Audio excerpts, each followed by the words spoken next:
हम आज क्या पढ़ रहे हैं हम लोग? त्रिकोणमिति। त्रिकोणमिति में जैसे कि 3 कोणों का माप है, इसके नाम से स्पष्ट है 3 कोणों का माप। तो इसके लिए प्रधानता है समकोण त्रिभुज का। किसका? समकोण त्रिभुज किसको कहते हैं? वो त्रिभुज जिसका एक कोण समकोण हो, जिस त्रिभुज का कोई एक कोण समकोण हो। समकोण का मतलब बिल्कुल खड़ी होनी चाहिए आपस में दोनों रेखा। देखो इसके बीच में समकोण नहीं बन रहा है, इसके बीच में समकोण नहीं बन रहा है। ये है 90 डिग्री का कोण। 90 डिग्री के कोण को ऐसे इंडिकेट करते हैं, ये समकोण हो गया। और एक त्रिभुज में इसका नाम दे दीजिए ABC। इस त्रिभुज में एक कोण समकोण है, तो ये त्रिभुज क्या हो गया? समकोण त्रिभुज। अब समकोण त्रिभुज के भुजाओं का कुछ विशेष नाम है, समझे ना? जैसे सभी त्रिभुज की भुजाएं 3 होती है ना, तो 3 भुजाएं इसमें भी हैं, लेकिन इसमें तीनों भुजाओं का नाम कुछ विशेष है, अलग अलग है। तो सबसे पहले आप बताइए कि सबसे बड़ी भुजा कौन होगी? कर्ण। ये जो है ये सबसे बड़ी भुजा है। इसमें 3 कोण बन रहे हैं, तीनों कोणों में सबसे बड़ा कोण 90 डिग्री, और बाकी जो 90 बच गया उसी को ये दोनों बांटेंगे ना। ये 60 होगा तो 30 होगा, 45 होगा तो 45 होगा। मतलब तीनों कोणों के मापों का योग कितना होना चाहिए? जिसमें से कि 90 तो पहले हथिया लिया, बचा 90 को ये बांटेगा, तो दोनों तो इससे छोटा ही होगा। सबसे बड़ा कोण कौन सा हुआ? 90 डिग्री। तो इसीलिए सबसे बड़ी कोण के सम्मुख भुजा जो होती है वो सबसे बड़ी होती है। तो 90 डिग्री के सामने की जो भुजा है ये सबसे बड़ी भुजा है, और इसका नाम है कर्ण। और कर्ण को हम लोग इंग्लिश में चूंकि हाइपोटेन्यूस कहा जाता है, इसीलिए H से इंडिकेट किया जाता है। ठीक है ना? कर्ण को किससे इंडिकेट किया जाता है? H से। Very good. अब देखिए, आधार कहा जाता है नीचे को, बेस। ठीक है ना? तो ये हो गया आधार। ये क्या हो गया? आधार। आधार का इंग्लिश होता है बेस, और इसलिए इसको इंडिकेट किया जाता है B से। ठीक है ना?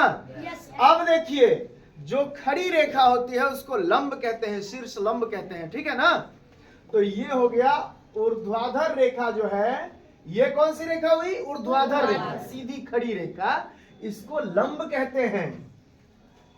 और जो ये रेखा होती है धरती के समांतर, क्षिति माने धरती के समांतर जो रेखा है उसको कहते हैं क्षैतिज रेखा। क्या कहते हैं? क्षैतिज रेखा। और ये जो खड़ी रेखा है इसको कहते हैं ऊर्ध्वाधर रेखा, और इसको लंब कहेंगे। और लंब का इंग्लिश होता है परपेंडिकुलर, इसलिए हम लोग इसे किससे इंडिकेट करेंगे? B से। और महान गणितज्ञ पाइथागोरस जी बात कहे थे। क्या कहे थे पता है तुम लोगों को? समकोण त्रिभुज की सबसे बड़ी भुजा का वर्ग, क्या कहे थे? समकोण त्रिभुज की सबसे बड़ी भुजा का वर्ग अन्य 2 भुजाओं के वर्गों के योग के बराबर होता है। ठीक है ना? तो देख लेते हैं समकोण त्रिभुज के सबसे बड़ी भुजा का वर्ग। तो सबसे बड़ी भुजा कौन? कर्ण का वर्ग बराबर होता है किसके? अन्य 2 भुजाओं के वर्गों के योग के। तो अन्य 2 भुजा कौन कौन?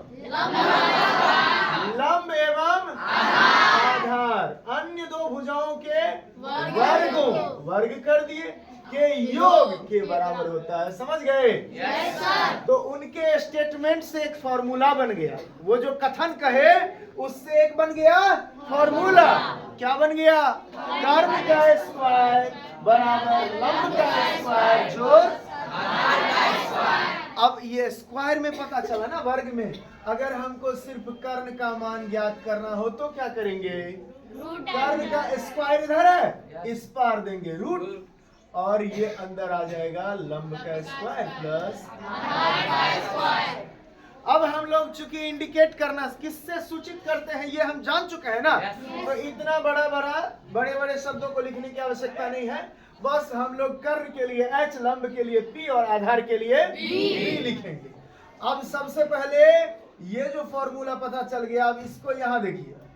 अब हम अगर लंब स्क्वायर का मान निकालेंगे तो लंब स्क्वायर के दूसरी ओर कौन है? कर्ण स्क्वायर है ना। एक तरफ अगर लंब स्क्वायर है तो दूसरी ओर कौन है? और लंब स्क्वायर के पास है ना आधार स्क्वायर, उसको भेजेंगे कर्ण स्क्वायर के पास, तो ये प्लस में आ जाएगा माइनस में। सब लोगों को पता है, इक्वेशन बना चुके हैं सब लोग। अब फिर से एक बार और यहाँ आइए। अब हम लोग निकालेंगे क्या? आधार स्क्वायर। तो आधार स्क्वायर एक तरफ, तो दूसरी तरफ कौन चीज? कौन चीज? कर्ण स्क्वायर। और आधार के साथ क्या था? लंब स्क्वायर। इसको अकेले में करना है, तो इसके साथ वाले को कर्ण के पास भेजे, प्लस में है, कहाँ आ जाएगा? माइनस में। अब बोलिए। और आवश्यकता आपको सीधे लंब निकालने की पड़ेगी, तो लंब के लिए अभी हम बोले थे क्या लिखना है? पी।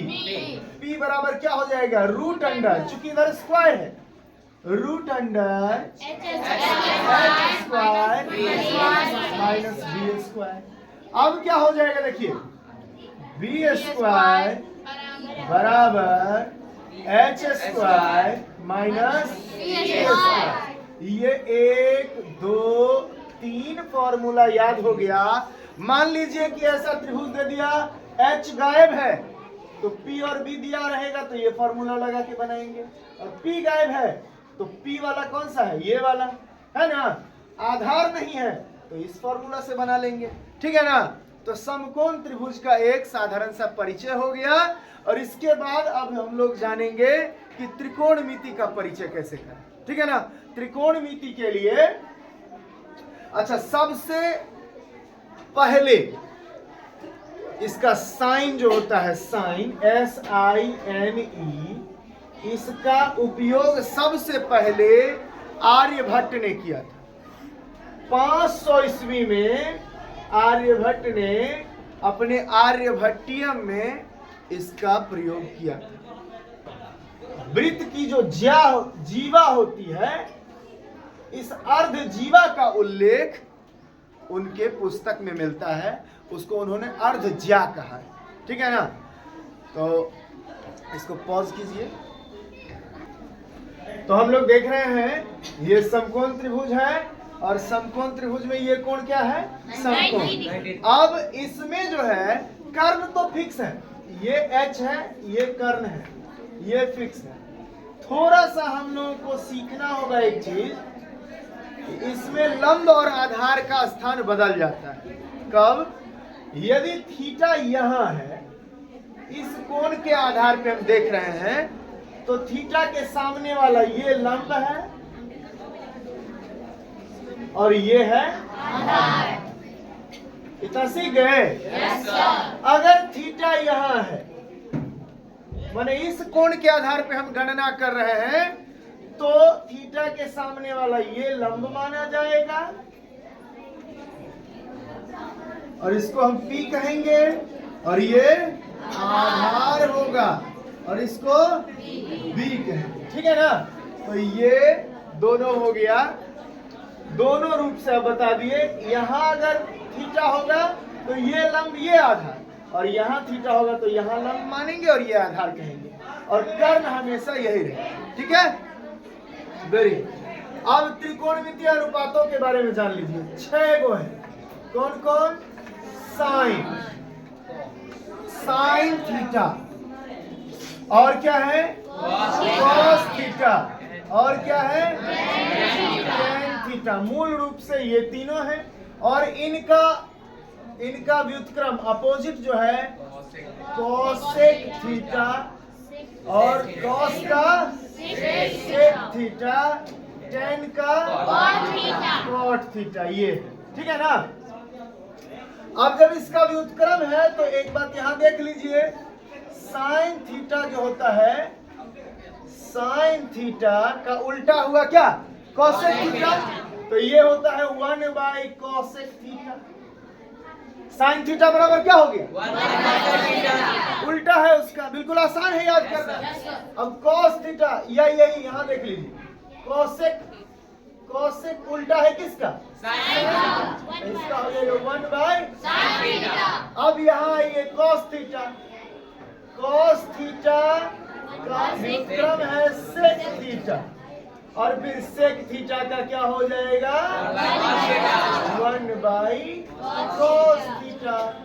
अब टेन थीटा देख लीजिए, टेन थीटा का व्युत्क्रम कौन है कॉट, टेन थीटा का अपोजिट है कॉट थीटा, और कॉट का क्या हो जाएगा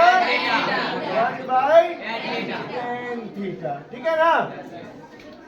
अब इसका फॉर्मूला जो है हम लोग देखेंगे लंब, आधार और कर्ण के अनुपात में।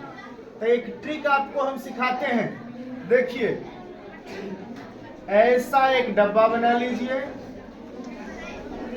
और यहाँ है साइन, यहाँ है कॉस, यहाँ है टेन, और टेन का उल्टा क्या होता है कॉट थीटा, याद रखिएगा। कॉस का उल्टा सेक थीटा, और साइन का उल्टा कोसेक थीटा, ठीक है ना। अब देखिए साइन जो होता है, साइन इसका माप होता है लंब बट्टा कर्ण, क्या होता है लंब बट्टा कर्ण, लंब बट्टा साइन का होता है लंब बट्टा कर्ण। तो लंब को एल लिख सकते हैं, मान लिया अपने, ये तो इंडिकेशन आपको पी याद रखना है, लेकिन ट्रिक के लिए लंब को क्या कर लिए एल, कर्ण को क्या कर लिए के। कॉस का होता है आधार, आधार को क्या लिख लिए ए, और कर्ण का होता है के लिख लिए। टेन होता है लंब बटे आधार, तो लंब का एल और आधार का ए। अब एक ट्रिक हो गया लाल कक्का, समझे क्या हो गया लाल कक्का, याद रहेगा ये एकदम आजीवन याद हो जाएगा लाल कक्का, है ना जी। मेधा कुमारी यस सर कहती हैं तुम लाल पप्पा बोलेगी, इसके पप्पा का नाम है, हालांकि नाम कुछ और है ऑफिशियली, है ना राकेश भाई। अच्छा तो ठीक है, तो लेकिन लाल पप्पा नहीं बोलेंगे, आपको भी कक्का ही बोलना पड़ेगा, समझे। तो लाल कक्का देखिए, बताइए साइन का क्या हो गया लंब बटे, जल्दी बोलिएगा लंब को क्या P/H, लंब बट्टा कर्ण, सब लोग बोलेंगे। कॉस का क्या लिखिएगा आधार बट्टा कर्ण, आधार बट्टा कर्ण, आधार बट्टा कर्ण। अब देखिए टेन को क्या लिखिएगा लंब बट्टा आधार, पी बट्टा लंब बट्टा आधार, लंब बट्टा आधार।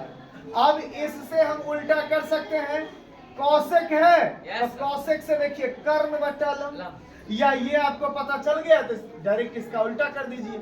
P/H है तो यह कर्ण बट्टा लंब, और ये है B/H तो यहाँ H/B, कर्ण बट्टा आधार। बहुत लोग सीख गए, लंब बट्टा आधार है तो P/B है, तो अब यहाँ हो जाएगा B बटा आधार बटा लंब।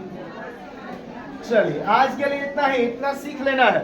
क्या है लाल कक्का, आज का ट्रिक क्या हुआ लाल कक्का, जिसको याद हो जाएगा उसको सब फॉर्मूला याद हो जाएगा। चलिए ठीक।